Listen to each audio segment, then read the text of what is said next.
I assume everybody can hear me. It's great to be here. I'm going to spend about 10 minutes presenting, and then hopefully there's enough time and some good questions afterwards. That's Dublin Airport when it started about 1940. That's Dublin Airport in a few years' time with a lot more gates, stands, some new aprons and taxiways so we can grow to a 40 million airport. And at the very end is the coolest airport that's not built yet. That's Red Sea in Saudi Arabia.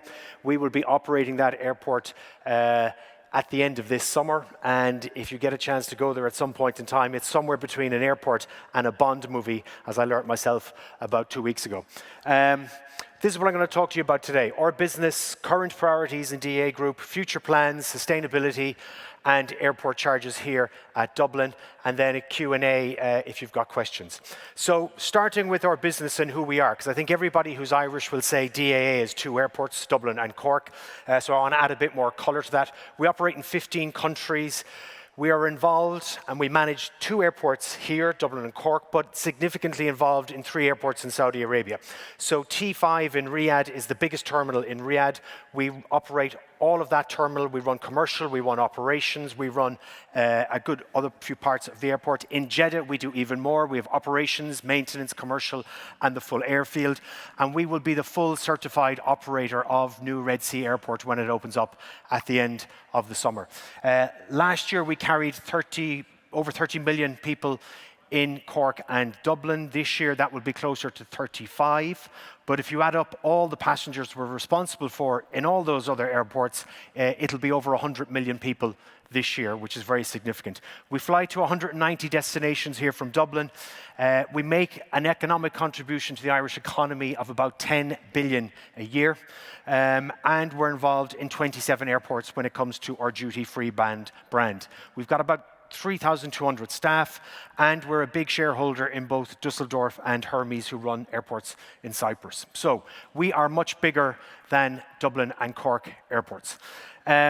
Some key numbers here, pretty boring, but there's 3 things I'd call out. The positives here, because look, travel is just back, and that's really, really good to see. Second thing I would call out is the debt that airports have taken on. So we've got a net debt of about 840 million. We were making a loss of $1 million a day at the peak of the pandemic, and we took on half of that net debt during the pandemic period. So I think every airport balance sheet took a hammering, every airline balance sheet took a hammering during the pandemic. I think it's great to see the airlines that have bounced back, and they all have bounced back. I don't know one airline that isn't talking up how spectacular this summer will be on a revenue per passenger basis. So I think you're seeing the airline balance sheets being repaired much faster than the airport balance sheets because airfares have gone up so much over the past 2 years. Current priorities, summer readiness here in Cork and Dublin, successful summer internationally across those airports in Saudi Arabia. Sustainability is a big part of what everyone in aviation needs to be talking about. Planning for growth, and then I'll talk about airport charges. Summer readiness. What I want to say here is, look, last summer, Dublin didn't have a great summer when it came to security at the start. Security didn't have enough screeners. That led to very long queues. That led to people spending too much time at the terminal. Anyone here living in Dublin or flying from Dublin last summer knows all about that. We're in a much better place this summer. Over 90% of the people who've gone through Dublin Airport at the start of the year have gone through security in less than 20 minutes. That's working. We've invested significantly in improving the operations at the airport, and we're ready to go this summer. I'll quickly touch on that later because I want to talk more on Dublin, but I'll just focus on where do I think we're going and what our plan is. This is a simple page. I'll start down here. What's our vision? And it's to be airport industry leaders. That's on everything to do with airports. Our motto, what it says in the crest, is always better. And our mission is to think big. Think big being basics, innovation, and growth. And that's the plan that we have across passengers, airlines, people, communities, and the environment. And I'm going to talk a bit more about those now in detail. So basics is being brilliant at the basics, which is one of our values. That means for passengers using the airport, for airline customers using the airport, that's the highest standards and safety and security of the airport. That's shorter passenger queues. We are currently regulated to have a security queue of 30 minutes. We would like to be able to say to passengers here at both Dublin and Cork airports that we want to get you through security in 15 minutes, which I think is about the right number. Airports like Gatwick achieve that. but 15 minutes, who wouldn't want to spend 15 minutes going through security? Who would want to spend 30 minutes going through security? I think that's the wrong number. Airfield cleaning and maintenance, car parks, more and better food and beverage at the airports. We have a big transformation going on in food and beverage at T1 and T2 at Dublin.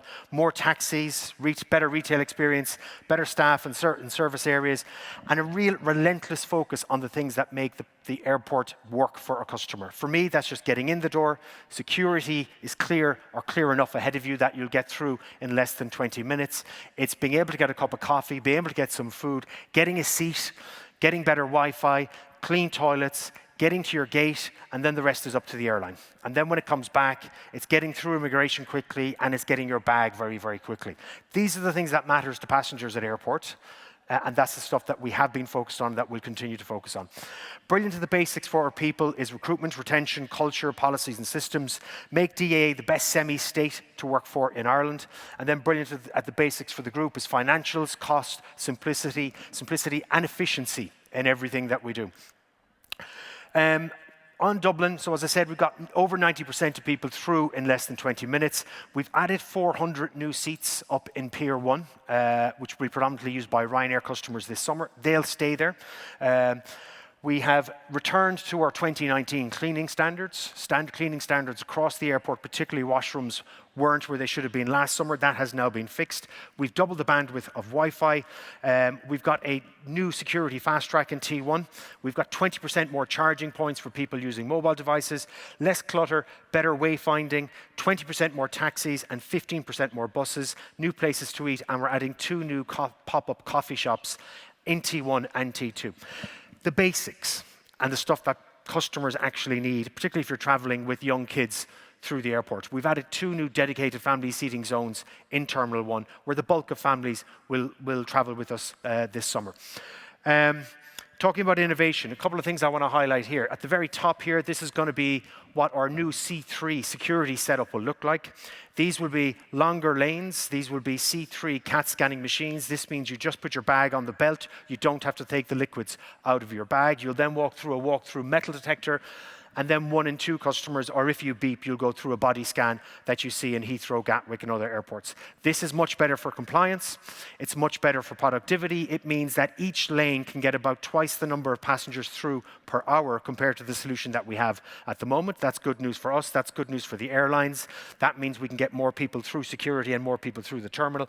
The other top right picture here is something that you will probably never see, and this is the whole baggage system. This is where the whole bags get processed. This is a big investment we made during COVID, and for the first time ever now in Dublin Airport, between Terminal 1 and Terminal 2, we can manage bags with the one solution. So you could check in T1, and your bag could get on an aircraft at T2. That's not operationally the best thing to happen, but it gives us that resilience if that does happen. We have an average time in Dublin of when the aircraft goes on blocks to when the average bag is on the belt. So let's say from the bag, the aircraft landing to the bag being on your hand when it's a checked-in bag, our average is 15 minutes. The EU average is over 30 minutes. So this, I think, is a really, really good example of a piece of technology that you don't see and you should never see, but it allows us to really process checked bags in a much more efficient manner. And who wants to spend half an hour waiting for their checked-in bags?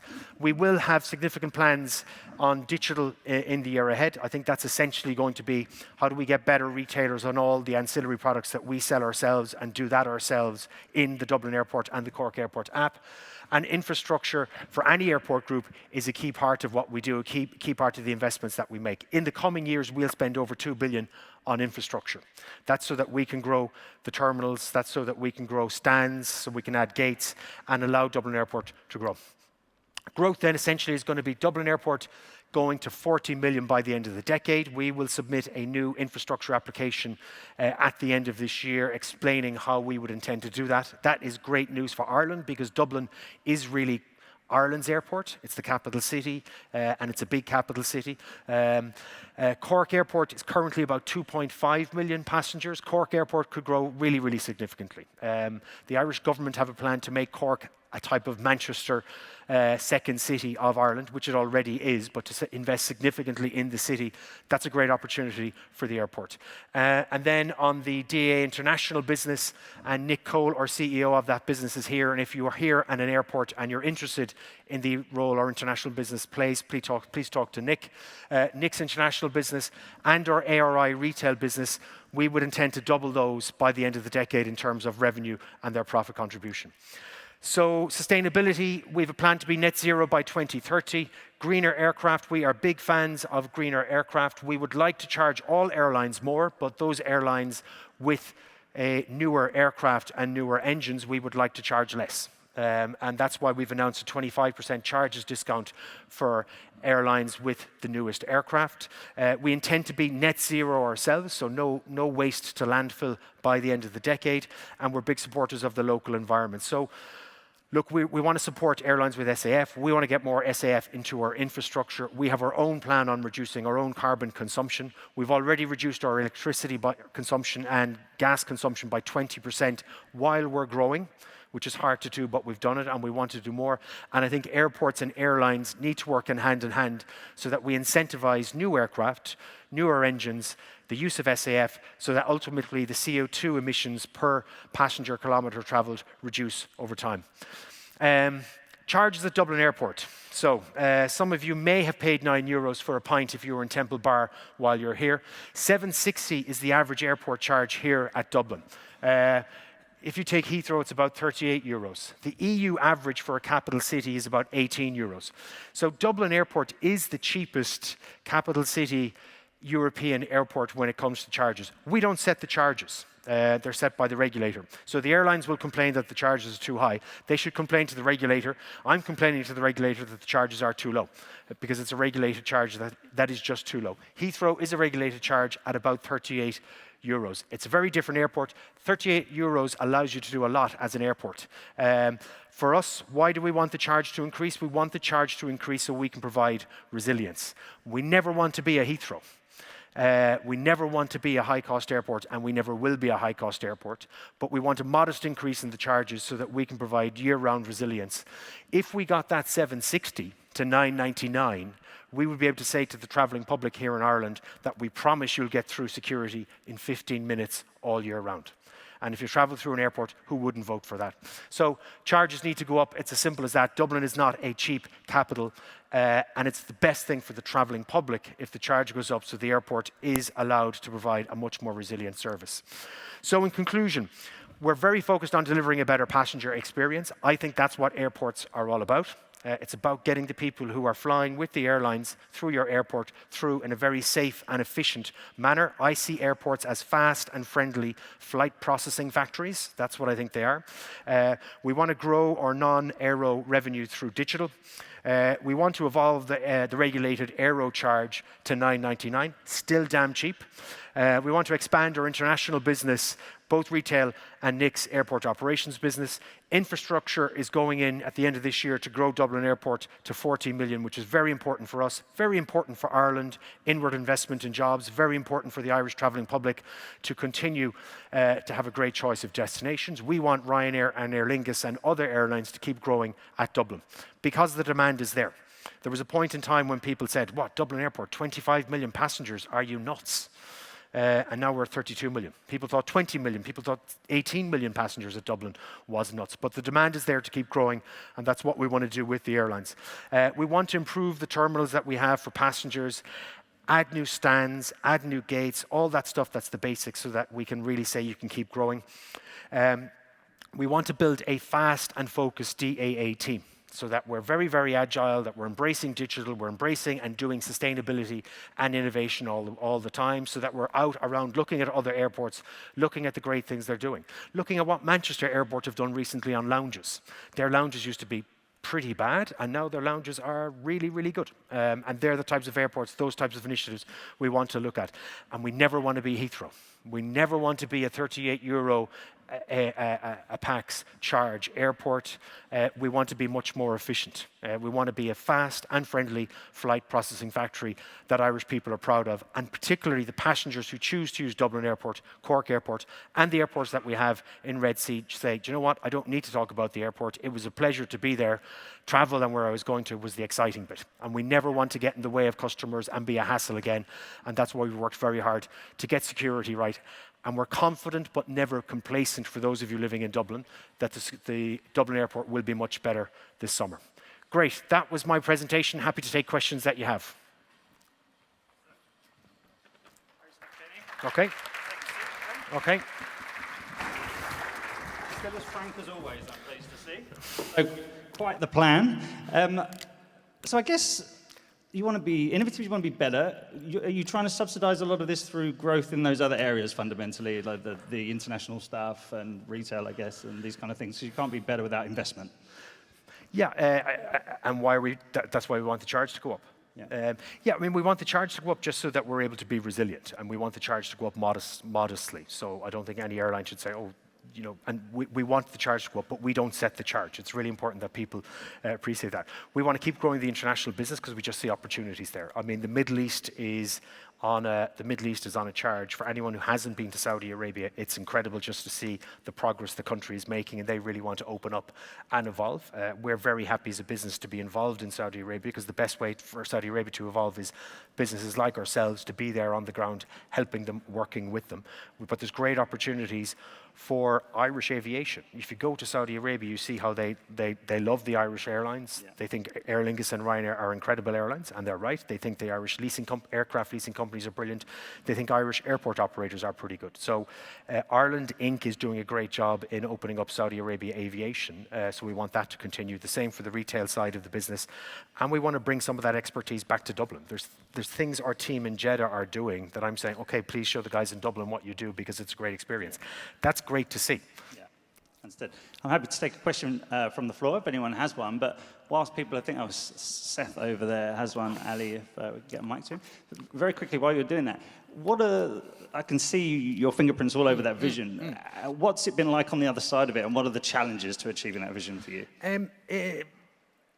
The challenges to achieving the vision are, like, I think when you work in an airline, you've got hundreds of very, very movable assets in aircraft. In an airport company, we've got two big immovable assets that we own, Dublin and Cork airports, and then those other airports that we're involved with. A lot of the other stuff is the same stuff. The regulation is the same. The hassle and the daily grind of on-time performance, passengers going through. It's a lot of the same stuff that when you're in an airline and running an airport, I see the same stuff. The retail, the ancillary stuff is pretty much the same. You're trying to sell more stuff to more people. In our case, because your charges are just too low. In Ryanair's case, because the fares are just too low. So Greg and Gavin do a great job on selling all the other products. So I find it quite similar in some areas. And it's really, really interesting. Look, if we do a good job, the Irish travelling public, the people who use our airports, just say it was a good part of the experience, and that's a very motivating factor. Yeah, very good. Seth? Hi, one of the things you put up on that slide, your last slide there about the goals, was driving additional revenue through digital. Yeah. We're still people, so we're not going to become digital. We're not going to be the metaverse at the airport. So what does that really mean? What are you going to extract additional revenue through there? Well, I'm just going to get more of the passengers who fly with us to buy products that they use at the airport from us. So more people buying Fast Track, more people add more car parking capacity, more people booking ground transportation, more people using the app to book lounges, more people getting special offers on the app for lounges in the middle of the day. So to say, we know you're going to gate 402 in T2, you're going to pass this lounge, here's 50% off that lounge if you just want to pop in now. So does that mean you're fighting with Greg and Gavin over there for that spend a little bit more now? No, absolutely not. The guys do a great job of selling some of these products for us. We need to do a better job as an airport, and I think all airports need to do a better job of selling their own products, particularly on the app when you've got the customer at the airport. That's the airline customer. It's also someone who's going through the airport. We own the lounges. We should do a very good job of selling those lounges. We own the car parking. We own the Fast Track. We should get better at using digital and customer data to sell those products ourselves. Also to inspire customers and give them some other products. There's no reason you couldn't buy car hire, and we've announced a new car hire deal. There's no reason you can't buy all those products from an airport as well. I don't think as many people will buy them from an airport as maybe they do from an airline, but some people will. I think Seth has a follow-up. Yeah. That was going to be my follow-up. Is I travel a lot. Dublin is not my home airport. Obviously, you have millions of people for whom it is, but I'm not going to download the Dublin Airport app to do all of those things. It's just not going to happen. Why wouldn't you take advantage of your airline partners and let them sell your lounge access and just take your cut instead? We do that already. So you're just looking to incrementally add more direct, Yeah. cut the middleman out. Fair. I think both will work hand in hand. For us, it's up to about start with having a better app. It's easier for an airline to convince you to download their app than it is for an airport to download their app. That's just the way it is. But are there airport apps out there across Europe and the world that I've seen and used that I go, actually, that's pretty good? And I could see, and I have seen people pick up that airport app on the day of travel and say, I'm going to use the airport's app to navigate through the airport. I think that's an interesting territory. I think the airlines have been much better at digital than the airports. Airports have said, we don't need to do digital. That's not our business. Once you've got a booking, it's up to the airlines. I think airports have missed a trick in that, and there is some money to be made. And we're big believers that obviously there's a bigger pie to be had if everybody collaborates. Would you, and perhaps with your history with Ryanair, is there a chance here we might see more of that? I see Greg nodding his head. I think we'll sell more fast track, and I think the guys will sell more fast track at the same time. What I would like to do is I'd love to have 10 fast track lanes at Dublin. So don't view it as something that you attach onto the end of security, but really, really look at fast track as a whole other way. Look at it as a product you sell, not a different way into the same security queue. We've partly done that in T1 now with a better entrance. But if you take Dublin Airport, where we've got 2 fast track lanes, I could see demand for 10 fast track lanes. I could see 3 of those being super duper fast track, pay €20 and you get through in 5 minutes. I could see 2 being 10 minutes, and I could see the rest being somewhere in between. So really just looking at it from a product point of view, do I think people would buy that? Absolutely yes. Would they buy it from Ryanair? Yes. Would they buy it from Dublin Airport? Yes. Would they buy it from the Aer Lingus app? Yes, they would. Would like to comment? Good. Yeah, hi, it's Greg O'Gorman from Ryanair. Kenny, thanks for the compliments there.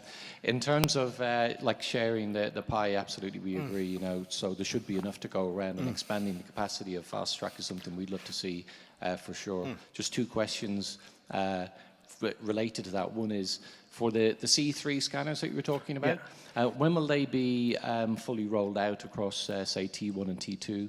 And then sort of back to the other question in terms of acquiring customers, how are you going to get them to acquire them and get them to sign up into your app? Well, on that one, I'm never going to tell you how we're going to do it.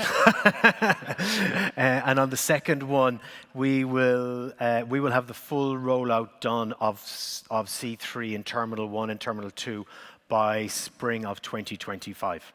So it's very different kit. For anyone who's ever had a CAT scan, it's a huge piece of kit, so you'll get less in. So if you take T1, we'll go from 14 lanes in T1 to 12 C3 lanes in T1.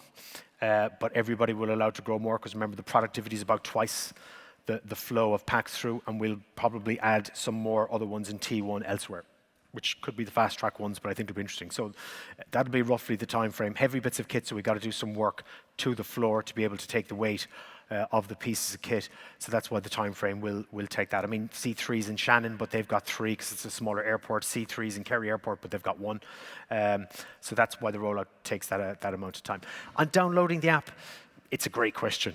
We have a few ideas on how we would do that. I mean, you'd ultimately want to, as we did in Ryanair, you'd want to encourage people to use the app. You could also force people to download the app, but that's probably a route. I think it's better to take the carrot rather than the stick approach with people choosing to download the app because they see the value. They see the value in it. I mean, there's nothing to stop someone having an airport app that you can just go up to fast track, go up to a wall, and just pay with your phone and just go straight through. I think more airports should be doing that. So they're the kind of things that we're looking to explore. But we've got to really, really crack that one. What's the cunning plan that has enough carrots, maybe a bit of stick, that makes people say, actually, I need this app more often? Are 32 million people going to download it to go through Dublin Airport? No, but they don't need to. Brilliant. Well, that was a fascinating conversation, Kenny. Thank you so much for spending time with us. And I like that closing. Bigger pie. we can get there. That's be something we'd like to see some progress on by the time we come back next year. So let's give Kenny a big round of applause for his participation. Thanks, Daniel.